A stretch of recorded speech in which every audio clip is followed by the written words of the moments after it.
নমস্কার বন্ধুরা, এসরা special god farming চ্যানেলে সবাইকে স্বাগত জানাই। আশা করছি সবাই ভালো আছেন, সুস্থ আছেন।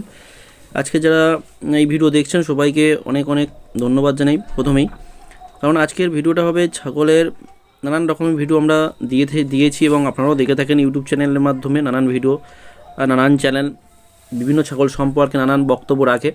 যাই হোক, আজকের ইসরা স্পেশাল গড ফার্মিং চ্যানেলে আপনাদেরকে আমি যে বিষয়ে আজকে আলোচনা করব সেটা হচ্ছে কিভাবে ছাগল পালন করব, বা শীতকালে ছাগল পালন কিভাবে করলে ছাগল অন্তত ভালো থাকবে। যাই হোক, এই বিষয়ে আজকের আলোচনা। হয়তো আমার এই বক্তব্য সবার সাথে সহমত নাও হতে পারে, এটা আমার ব্যক্তিগত বক্তব্য, তার জন্য আমি দুঃখিত যদি কারো ভালো না লাগে। যাই হোক, যে বিষয়টা বলছিলাম, ছাগল পালন করার সময় আমরা নানান রকম চিন্তাভাবনা করি, আর পালন শুরু হয়ে গেলে তার চিন্তাভাবনাটা আবার আলাদা হয়। অনেকে ছাগল পালন করার আগে নানান রকম দৃষ্টিভঙ্গি চিন্তাভাবনা থাকে যে আমি এই করব, কিন্তু যখন আমরা সেই খামারে বা কাজে লেগে যাব তারপরে কিন্তু তার দৃষ্টিভঙ্গিটা একটু অন্যরকম হয়, যেহেতু দুটোর তফাৎ একটু অন্যরকম। তাই জন্য আমি আগেরও ভিডিওতে সবাইকে বলে থাকি যে বড় খামারিরা হট করে তাদের চিন্তাভাবনার সঙ্গে ছোটো খামারিদের চিন্তাভাবনা অনেকটা তফাৎ থেকে থাকে। তাই বেশিরভাগ আমার ভিডিওগুলো ছোটো খামারি ভাইদের জন্য, যে তারা কিভাবে ছোটো খামার 5টা 10টা 20টা নিয়ে তৈরি করতে পারে। যাই হোক, আজকে যে বিষয়টা বলছিলাম যে ছাগল পালন কিভাবে করব। ছাগল আনার আগেই আমি বলবো আপনি ছাগলের খাবার রেডি করুন ফার্স্ট।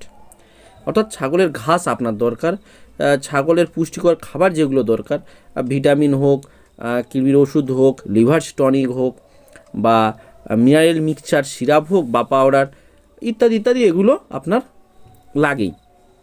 চেষ্টা করতে হবে এগুলো দিলে ভালো, আপনি যে এগুলো দিতেই হবে। তবে কৃমি ওষুধটা মাস্ট, আপনি লিভার সিরাপ খাওয়ান বা ভিটামিন সিরাপ খাওয়ান না খাওয়ান, এগুলো লাগবে।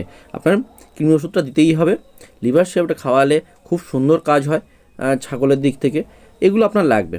তাহলে বললাম ছাগল পালনে প্রথম হচ্ছে ঘাস। ঘাস যদি আপনার থাকে তারপরে আপনি তৈরি করুন ঘর। ছোটো মতো করে তিরপল দিয়েও করা সম্ভব, আপনি খড়েরও করতে পারেন, অ্যাসবেস্টারও করতে পারেন, টিনেরও করতে পারেন। প্রথমেই বলবো আপনি বেশি টাকা ইনভেস্ট না করে ছোটো থেকে বড় হওয়া ভালো। ঘাস হলো, ঘর হলো। এইবার আপনার তৃতীয় হচ্ছে ছাগল। আপনি মোটামুটি যদি 5টা থেকে শুরু করেন তাহলে 5টা, আপনি যদি ধাড়ি ছাগল পান খুব ভালো, অর্থাৎ যেগুলো 1-2বার বাচ্চা হয়ে গেছে সে ছাগল পেলে খুব ভালো। যদি না পান আপনি নতুন ছাগল নিতে পারেন। নতুন ছাগল হলে ফার্স্ট টাইমে একটা হয় কিংবা দুটো হয়, বেশিরভাগটাই একটাই হয়। তবে ধাড়ি ছাগল হলে খুব ভালো হয়, দুটো করে হবেই বেশিরভাগ ধাড়ি ছাগল, যদি সেটা ক্রস বা ব্ল্যাক বেঙ্গল হয়ে থাকে। যাই হোক, তাহলে এই হয়ে গেল। এইবারে আপনি ছাগলকে যদি বেঁধে খাওয়ান, তার জন্য ঘাস আপনার সবসময় বা খড় সবসময় আপনার সামনে তাকে প্রস্তুত করে রাখতে হবে। আর যদি আপনি বেঁধে না খাইয়ে চড়িয়ে খাওয়ান তাহলে আপনাকে লক্ষ্য রাখতে হবে বা লোক রাখতে হবে চড়িয়ে খাওয়ানোর জন্য।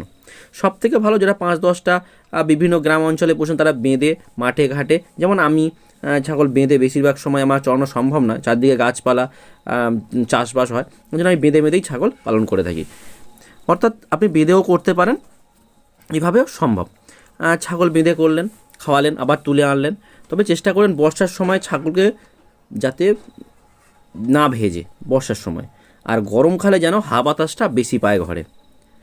বর্ষার সময় খেয়াল রাখতে হবে যাতে না ভেজে, ভিজলেই নানান রকম রোগের সম্মুখীন হতে হবে। আর এটা বর্ষাকালে বললাম। আর গরমকালে চেষ্টা করবেন ঘরটা ফাঁকা, একদম খোলামেলা, যাতে হাওয়া বাতাসটা ভালো খেলে। এই হলো সমস্যা। এবার যাই শীতকালে চর্চাটা একটু অন্যরকম হবে, গ্রীষ্ম বর্ষার থেকে একটু ভিন্ন। শীতকালে ছাগলের চেহারাটা একটু কমে যায়, রক্তেরও সমস্যা দেখা দেয়, রক্তশূন্যতা অনেক সময় হয়ে যায়, খাবারের সমস্যা হয় শীতকালে, নানান রকম সমস্যার সম্মুখীন হয় বেশিরভাগ ছাগলের শীতকালে। যাই হোক, প্রথমেই বলবো শীতকালে ছাগল ট্রিটমেন্ট করার আগে লাইফার খাওয়ান। 8-10 দিন লাইফার খাইয়ে যান 4 থেকে 5 বেল বড়ো ছাগলের। লিভার সিরাপটাও খাইয়ে যেতে পারেন, ভিটামিনটা মাঝে মধ্যে দিন, সপ্তাহে 2-3 বার, দেখবেন ছাগল ঠিক থাকবে। বিশেষ করে যে লাইফারটা খাওয়াতে বললাম, যাতে রক্ত কম শরীরে, সেসব ছাগলদের জন্য খুব ভালো লাইফার। আমিও নিজেই ইউজ করি, এটা খাওয়াতে পারেন। এছাড়াও আপনি শীতকালে টাইম টু টাইম কৃমির ওষুধ, অর্থাৎ 2-3 মাস অন্তরে খাইয়ে যান বড় ছাগলের জন্য, এটা খুব ভালো। আর শীতকালে ছাগল ঘরটা সব সময় চেষ্টা করবেন একদম প্যাকিং, অর্থাৎ তিরপল দিয়ে পারেন, খড় দিয়ে পারেন, চারদিকটা ভালো করে মুড়ে দেবেন যাতে হাওয়া বাতাসটা না খেলে।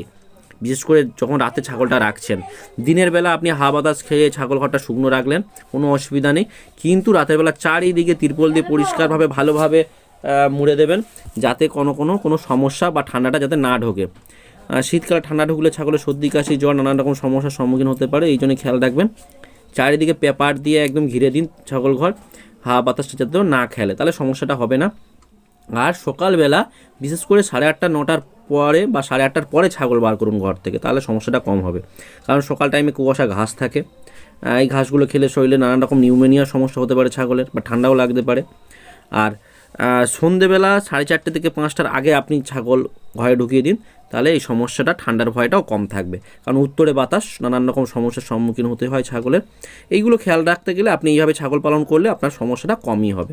যাই হোক বন্ধুরা, আজকে ভিডিওটা এই পর্যন্ত। যদি ভালো লাগে তাহলে অবশ্যই চ্যানেলটা সাবস্ক্রাইব করবেন এবং ভিডিওটি লাইক করে যাবেন। ধন্যবাদ সকলকে ভিডিওটা দেখার জন্য। নমস্কার।